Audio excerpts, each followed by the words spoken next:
Hi, and welcome back to another episode of Small Talk with Center for New Horizon.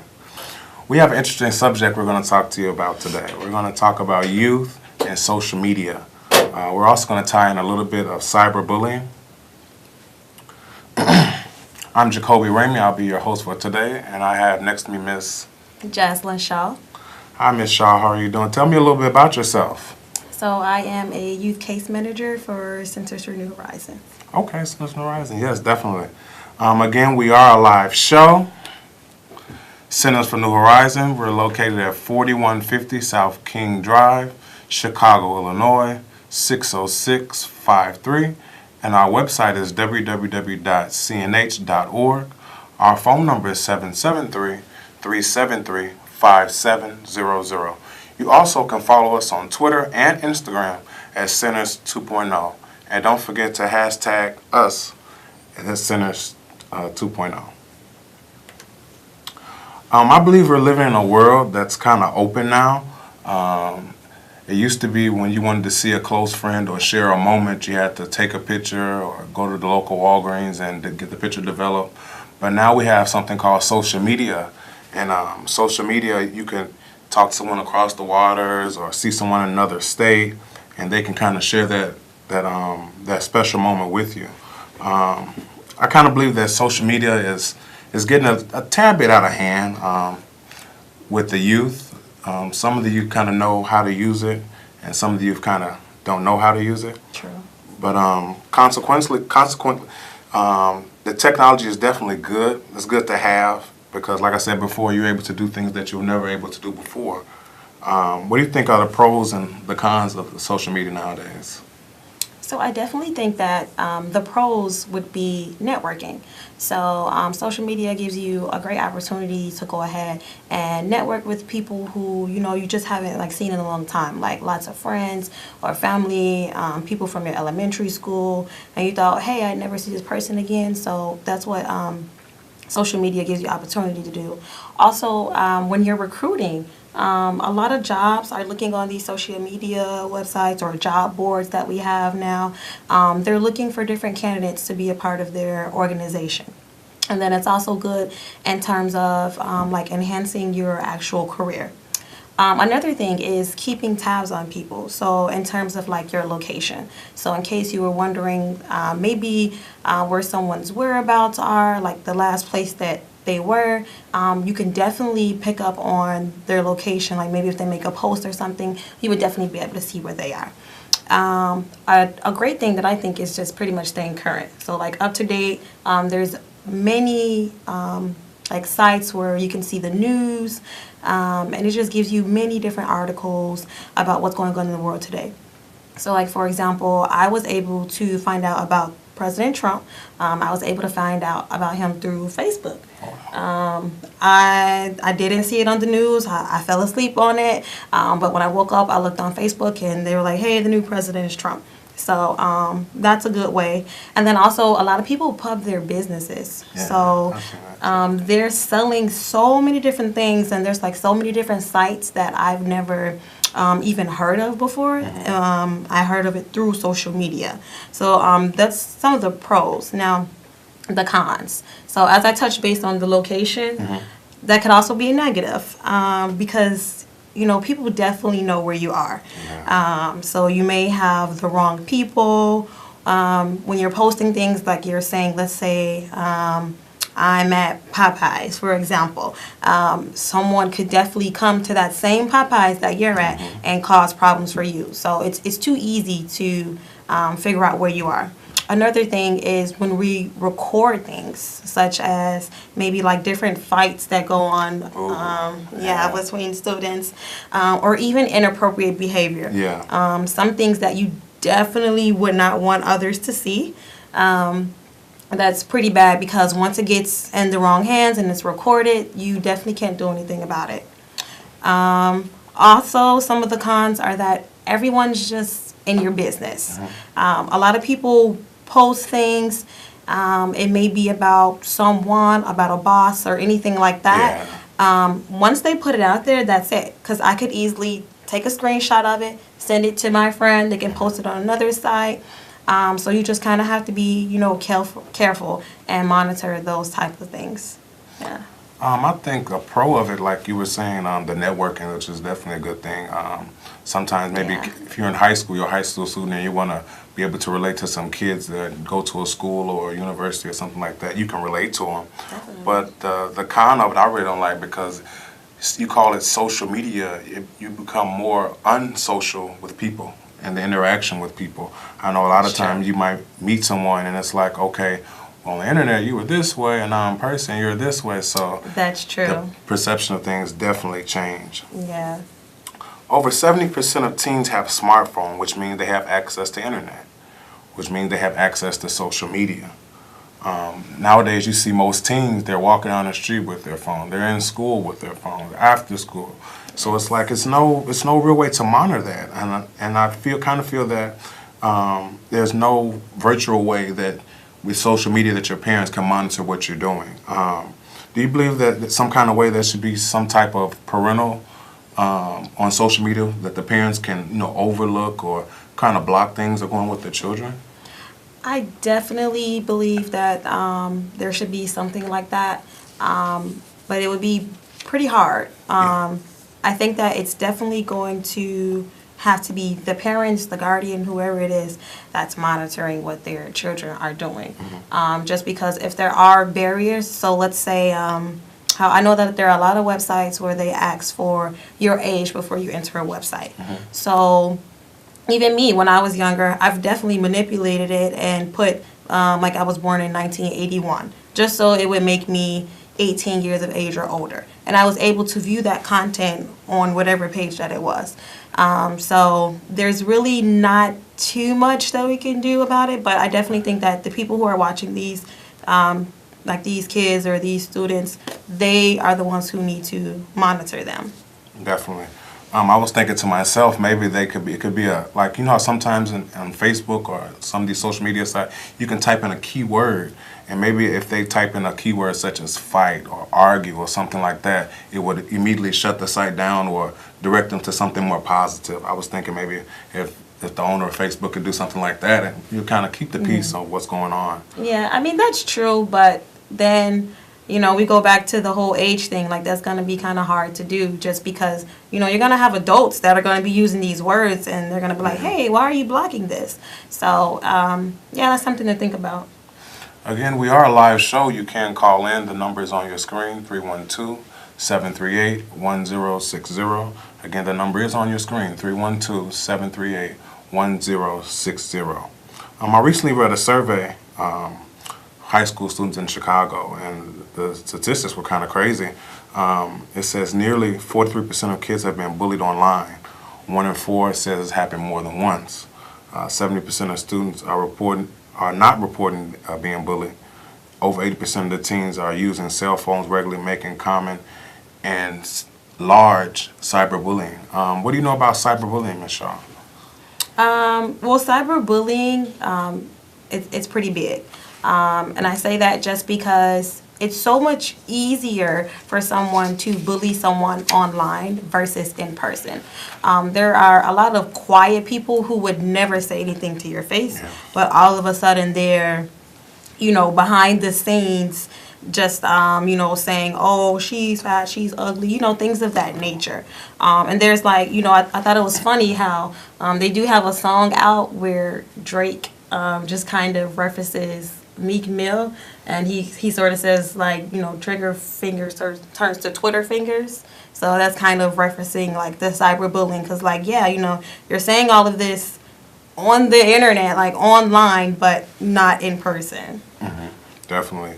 I believe that with sometimes I believe like the children, even, and I work in a high school, and sometimes the kids, they'll say things out their mouth from social media, and it's like, hey, you don't know the background behind it. Right. And sometimes when you don't know the truth behind it or where it comes from, you may, manipulate it in the wrong way. And just like Right. you said with the Drake and the Twitter finger thing, it became real big, Right. And Yeah. kids all across the world are talking about it. Yeah, it's true. In 2016, America spent more than 120 billion minutes on social media. That's almost 3 million months worth of scrolling, double-clicking, tweeting, Oh, wow. in a month at one time. And I feel like even with that, that's a lot. I was thinking maybe parents could, set some type of range where, hey, you could do 2 hours of Facebook today, an hour and a half tomorrow, instead of having their kids scrolling and looking at, not necessarily senseless things, but, doing something more positive. Because like I said before, when you're not doing something positive or in a positive manner, social media can be out of whack, It can cause you to do things you don't want to do. Yeah, I definitely agree. Just because a lot of times now when you're talking to different people or teenagers, it's like you're talking to a corpse. Like they're literally just on their phone, just staring at it the entire time, not listening to what you're saying. So I definitely agree with that. Definitely. Again, we are a live show. You can call in. The numbers on your screen, 312-738-1060. I have some do's and don'ts here when it comes to social media. And maybe you agree with some, or maybe you won't. If we're going to be on social media as much, I think we should make it count. Facebook, Instagram, and Twitter is a way of connecting with friends and making new friends every single day. So I believe that with that, you shouldn't be fake. I don't know if that's a good or not. Yeah, I mean, that's true. Be yourself. I know sometimes they have something called catfish where you post like fake pictures of yourself or something like that. Be yourself. If it's not you, don't post it. Also say don't share sadness. Sometimes something might happen and you're talking about it, and it could just, it's not necessarily bring the whole room down. It could bring the whole neighborhood down, by posting things that they're not positive, I know sometimes it's inevitable, and sometimes you want to share the word, and maybe calling everyone may be out of hand, but you post something. But if it's sad, it's like, it's kind of like pulling teeth a little bit. So I definitely think you shouldn't post anything sad. Well, I do kind of want to touch base on that. Just because sometimes when you post sad things, there's a motive to it. So, for instance, something new or relatively new that they're doing are like the GoFundMe's. Okay. So there's like many stories or sad stories of maybe like people who have died due to gun violence or things of that nature. So they definitely do tell like a sad story, and then they have the GoFundMe account so that other people who definitely can feel the sympathy for you, they go ahead and they donate to help out any way that they can. Yeah, definitely. I've seen a couple of those, and I mean that's another reason for social media, to get things out there. And whoever thought of that was definitely a good idea. Yeah. Also, I'll recommend that we don't believe everything we read. I know sometimes they'll kill off our favorite celebrities, and we have to go to Google and try to find out what's really going on. So I definitely say don't believe everything you read. Sometimes you have to do your research and dig a little deeper to find out what's really going on. I always use CNN for something. If something big happens, like I remember when 9/11 happened, something like that. Right. Sometimes it be hard to believe what's going on. So I believe like a credible source like ABC News or CNN, something like that, it'll definitely let you know what's really going on. Also, we shouldn't let social media block what we have to do, most importantly. Like I remember when I was younger, we had Facebook and Tag and stuff like that. And I had chores, and my mother would get on me about, being on this computer for so long and not doing my chores, or maybe I had to mow the lawn, or even if it was snowing outside. Right. So I feel like we can't let the social media overtake what's going on around us in the world. Because if you do, you'll most importantly forget what's going on. Some of the do's I have here is be selective. I know sometimes on these social media sites, people just add you just for the fun of it. So I believe that sometimes you have to make sure you filter through, and if you actually don't know the person, I don't think you should add them. That's my thing. That's definitely a good point. A lot of us, or a lot of youth now, they just want a lot of friends, a lot of likes on their pages, but you definitely have to be mindful of, who you're allowing access to view your photos. And as I mentioned earlier, like they're viewing your location, like they're learning all of these different things about you, and you don't actually know them. So it's best to, check with who you're adding on your profiles. Yeah, I agree. Definitely. I say be a good model. Have good behavior. I feel I'm a positive person. I try to remain pretty positive. So if you have someone that's maybe doing inappropriate pictures or something like that, maybe you should unfriend them. Or I think they have something called the blocking thing. I'm not sure how that works. You can block them. Yes. So definitely have a good model, because a lot of people don't know that with social media, a lot of schools, preferably colleges and universities, when they're going to select a candidate, often they'll type your name in and see what comes up. Because if you have a record in the past of doing this or have a record of doing that, they're likely not to pick you, and that can hurt you along the lines. It'd be a sad case where you have the grades to go to a real good school, or they want to give you money for college, and they find out that, hey, put fireworks in your neighbor's garbage can. Right. So Yes. with something like that, you definitely have to monitor it, because it can definitely get out of hand. I agree. Also, I say we should promote good work with our social media sites. Like I work in a high school, and I know some of the kids, they promote what's going on in the school on their Facebook page. I know that's a way of getting a better turnout, versus having something negative. So. Yeah, because people definitely do. That's like the first thing they do. They look on their social media accounts, and they see different events that are going on. So yeah, that's great. Also, I think we should take the time, opportunity, and make sure whatever we're posting is fitting with our moms or with our dads approve of it. Yeah. I know some of the things I've seen. I don't think my mom or dad would be happy to see that. So I definitely think parents should kind of monitor a little bit better. And also, like in the homes and the households, I think we should, like I said before, have a time limit. Don't just spend the day just on your phone all day, all night. Do something fun. Fly a kite or play checkers or learn something to help someone. Right.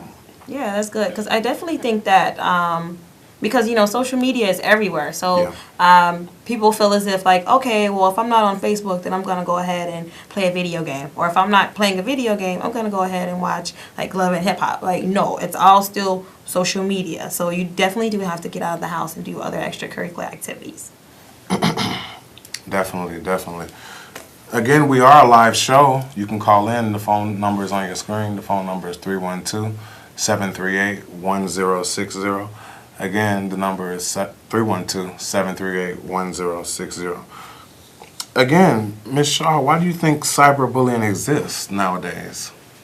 So just because, we don't have to have those face-to-face interactions.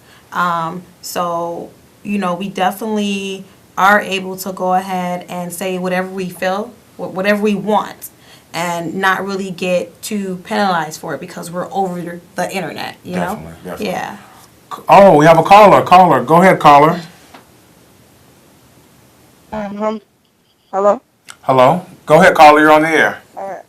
My name is William Humphrey, and I wanted to know if job interviews check your Facebook account before you get the job. Ooh, good question. You want to answer? Okay. Yeah, definitely. They definitely check. Just because they want to see what they're getting themselves into. They want to get a chance to just view the candidate, see what they're interested in, so that if they run into anything, bad situation that they were a part of, they would know, like, no, this is not the person that we would need to hire. Definitely. Yeah. I know a lot of the government jobs or the city jobs look at that because they definitely don't want someone representing their company in a negative way. And sometimes companies, when they don't, do background checks, or they don't do checking social media, or maybe Googling your name up. Yeah, they definitely in the end, do. they might hurt themselves. Like, say, for instance, you robbed a bank, but you never were caught, but you posted a picture on social media saying, hey, I robbed a bank. So that's a way of the company finding out, what's really going on. Yeah. I hope that answered your question, caller.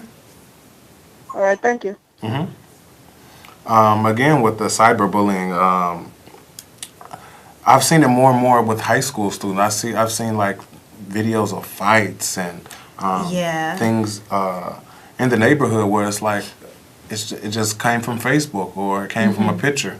So I really feel that we should kind of use social media in a more positive way, in a more positive manner. Because if we don't, like I said, it can hurt you definitely in the end. And it's a shame to hear someone in trouble because of some social media stuff, some stuff that, might have been misconstrued, not understood correctly. Yeah, exactly. Why would you say teens are more ruthless nowadays? Well, it's all based on social media. It's all based on what they're viewing. All these different shows, like how I mentioned Love and Hip Hop earlier today. There's so many different reality shows that they're learning from, and they don't have actual role models and positive role models. And that's something that they're really lacking. So if parents, guardians, whoever it is, could just sort of monitor what their kids are watching, and just fill them with like positive reinforcement, or have them go places with positive role models. That would be of really great. Definitely. I kind of said to myself, I wish like the creators of Facebook could create something or do something about the social media thing when it gets out of hand, because it's like so many things are trending, and then when it's trending in one place, another place hears about it, and before you know it, it's all over America. Yeah, like I definitely think that a good idea would be how sometimes they have Facebook profiles and they're able to change their profile picture for a day. So, for example, they're related to like how the LGBT community, they had like for Pride, the profiles were colorful. That would be something good in terms of like cyberbullying, if they could do something like that. Definitely. Go ahead, caller. We have another caller. Go ahead, caller. Hi, I wanted to ask what you think inappropriate ages for children to have a social media account, because I'm sure people as parents want to protect their children and keep them out of that social media bubble for as long as possible, but at the same time looking at it from the child's perspective. So many of their classmates might have social media and not doing anything bad with it that, they might feel left out. Ooh, that's a tough Great one. question.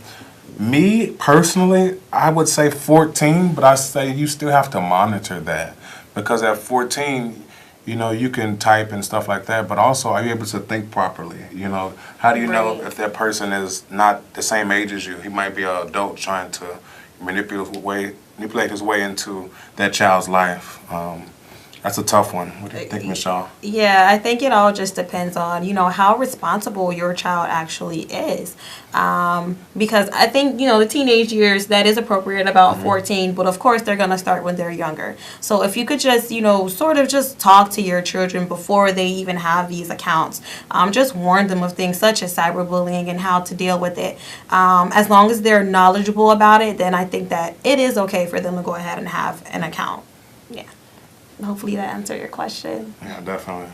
Would you like to talk more about the SYEP program that's Yes. going on? So we, so here at Centers for New Horizons, we are definitely hiring youth. So every summer we hire about 500 youth for summer employment, and it's in between the ages of 16 to 24. So if you are a youth yourself, or any families, friends, relatives, or anything like that, then they can definitely come down to our Centers for New Horizons building, which is 4305A as in Apple, South King Drive Avenue. We are there from 9 a.m. to 6 p.m. So your child can definitely come in, fill out an application, and have them a summer job. Definitely.